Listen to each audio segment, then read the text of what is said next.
পৃথিবীতে প্রায় 12% মানুষ থাইরয়েডের সমস্যায় ভুগছেন, কিন্তু অনেকে জানেই না যে তিনি থাইরয়েড রোগে আক্রান্ত। থাইরয়েড হরমোনের তারতম্যের জন্য নানা ধরনের শারীরবৃত্তীয় পরিবর্তন দেখা দেয়। সাধারণত নারীদের এই সমস্যা বেশি হয়ে থাকে, তবে শুধু নারীই নয়, পুরুষ এমনকি শিশুরাও এই হরমোনজনিত সমস্যায় ভুগতে পারে। তাই আজকের ভিডিওতে জানবো থাইরয়েড নিয়ে।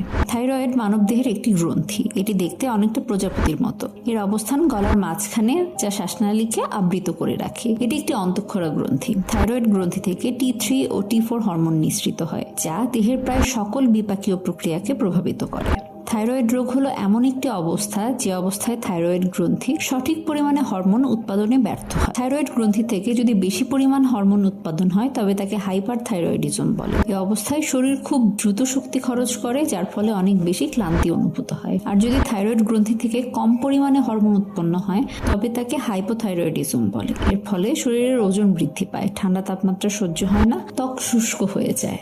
থাইরয়েড কি কারণে হয়? থাইরয়েড গ্রন্থি যদি নির্দিষ্ট পরিমাণে হরমোন উৎপন্ন করতে না পারে তাহলেই ব্যক্তি থাইরয়েড রোগে আক্রান্ত হয়। হরমোন উৎপাদন করতে থাইরয়েড গ্রন্থির আয়োডিন প্রয়োজন, তাই শরীরে আয়োডিনের পরিমাণ কম থাকলে থাইরয়েড হরমোন কম উৎপন্ন হয়, যার ফলে গলা ফুলে যায়। জন্মগত ত্রুটির কারণেও অনেকের থাইরয়েড হয়ে থাকে। পরিবারে বাবা মা কারো থাইরয়েডের সমস্যা থাকলে সন্তানের মধ্যেও থাইরয়েডের সমস্যা হওয়ার প্রবণতা থাকে। থাইরয়েডের লক্ষণ।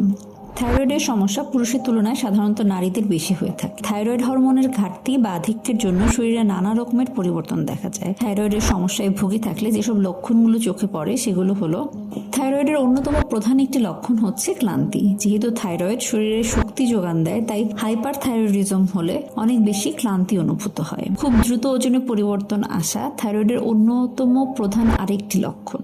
যদি হাইপার থাইরয়েডিজম হয় তাহলে ওজন খুব দ্রুত কমে যায়, আর হাইপোথাইরয়েডিজম হলে ওজন খুব দ্রুত বৃদ্ধি পায়। অনেক সময় দেখা যায় শীত বা ঠান্ডা না পড়লেও অনেক সহজেই ঠান্ডা লেগে যায়, কারণ শরীর যথেষ্ট পরিমাণ ক্যালোরি খরচ করতে পারে না, যা হাইপোথাইরয়েডিজমের একটি লক্ষণ।